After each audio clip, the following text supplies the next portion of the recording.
Raised in the Doomsday Cult is the recently released third outing from prog rock supergroup Good Tiger.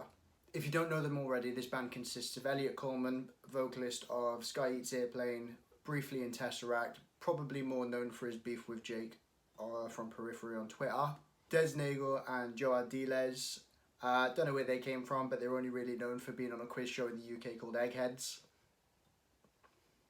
And bassist Morgan Sinclair, known for playing guitars previously in Zokes and my project Ghost. And if you haven't checked them out, their new Young Grieving EP, Knock My Little Socks Off, so I highly recommend that. I was actually lucky enough to see them play live when they toured with Periphery and Vale of Mire on the Juggernaut tour, and I saw them in Coco, London, and they were just incredible. So Good Tiger have been releasing a song every single week in the lead up to releasing this album, which is different, it's refreshing. Not a lot of bands do that, and to be honest with you, I'm really sad that I'm not going to hear a new song this week. Raised in a Doomsday Cult is a mix of all the best parts of their previous albums. Finding a mix between the thick punk sounds of the first and a strong sense of melody from the second. Songs like Kimball, Some Throw a Flower and Gross Smile Accept are these crazy, catchy, weird, wonderful tunes that just touch on the genres that they haven't, or subgenres that they haven't really played with before, and it's amazing how they've like put their own twist on it and kept within like the Good Tiger sound. Kimball is such a brilliant song to start the album on. It's short, sweet, and just captures everything they wanted to do with it. Some Throw a Flower is more influenced by hip hop, kind of sounds like trap-ish. When I first heard it, like the first band I thought of was Polyphia, but obviously Good Tiger have kind of like turned it on its head and made it their own, and it's just really great, like this jazzy bit in the middle that you just don't expect, but it still works for the song. Gross Smile Accept almost made it into my top 3, and I'll touch on them later, but this song is just so different to what they've done in the past. They take elements of everything that they've done before, and they've just kind of changed it into this unique, spooky sounding song that only focuses on like 2 main riffs, and that's all. And there's loads of stuff going on in the background, but they only use 2 riffs, and they've turned it into this whole song that's just so different. Young Speak, Animal Mother and Ghost Vomit are probably the most Good Tiger sounding songs on this album. Fast paced, edgy, realise the perfect mix of maturity and playfulness, and these songs focus more on like the groove and the heavier side of everything. Young Speak is this huge rock anthem that has a lot going on, but probably has one of the catchiest crowd pleasing choruses I've heard from the band before. It's just, I love this song. I also remember Elliot tweeting that Animal Mother was probably one of his favourite songs on the album that he enjoyed recording, and boy can you tell, he lets loose and he's picked some of the more complimenting, finer melodies that the guys have written around him. Ghost Vomit is probably the most reminiscent of the first album that they released, and has a little bit of taste of like the Safety Fire Mouth of Swords album too, which I don't think any of us would really complain about. Redshift is this gorgeous sounding slow rock song that just is produced beautifully for a start. It sounds incredible. This is probably one of their best collaborations as a band. Like they kind of capture like the better songwriting aspects of everything. The composition is just well thought out and built around each other.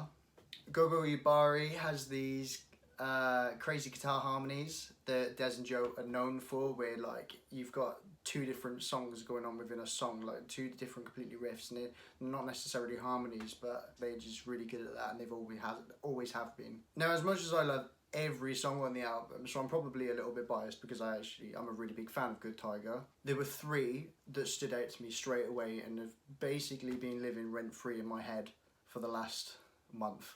Whatever Happened to Man's Best Friend is probably my favourite song on this album. It's just something else. It really is just these weird syncopated rhythms that you just can't really clock on, and then the song kicks in and I just couldn't piece it together straight away.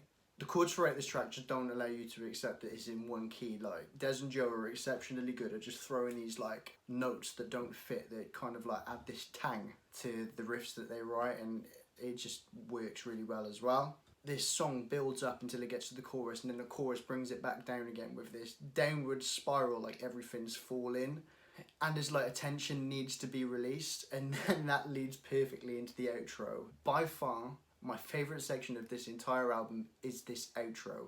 It's heavy, it's raw, unforgiving, uneven, and these pauses that kind of like make you wait for this drop, and it just takes you off key. Like there's an 11/8 section that's just like not on pulse, and it just makes you jump.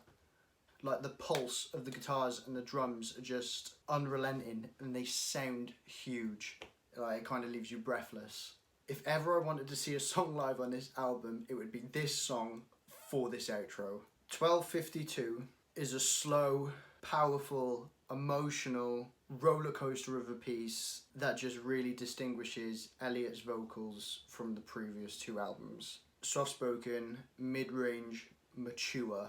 His knowledge of simple yet differentiating melody and harmony is what sets him apart from a lot of prog vocalists out there today. He sings for the song. Taking clear inspiration from Jeff Buckley and Freddie Mercury and loads of other incredible vocalists, I truly hope that this song does not go underappreciated.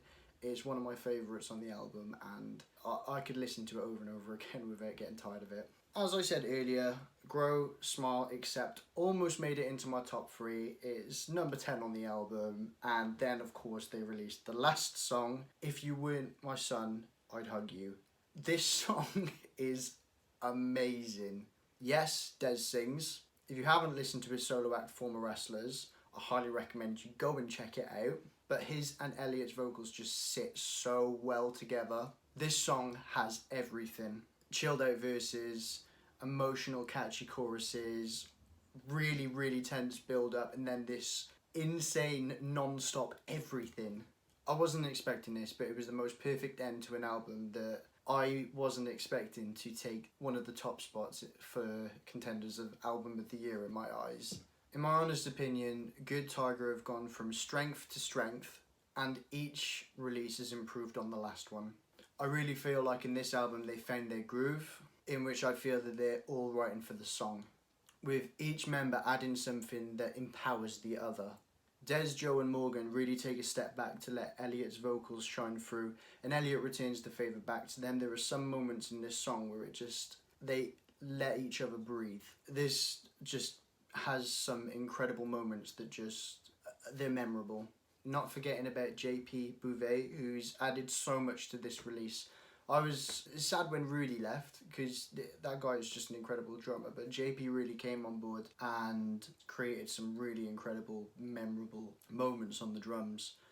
Good Tiger have embraced even more crazy guitar pedals, thicker sounding drums, this huge sound wall of guitars and bass, and soaring vocals that just meld this emotional, crazy album together. Creating power in simplicity is a strength, and I really feel like the guys have hit their stride on this album, and I'm actually really excited for the next one. If I were to recommend a Good Tiger album, it would be this one. It's now my go-to. It's their best album to date. Go now. Go. Listen to the album. Let me know what album reviews you want to see next. 2020 has been such a great year so far, and I'm really excited to show you my albums of the year. Come check out my socials. I don't tweet too good, but I'm a fiend for Insta. Subscribe if you like the content you've seen. There's plenty more to come. I'm Joe, and this has been JDC Reviews.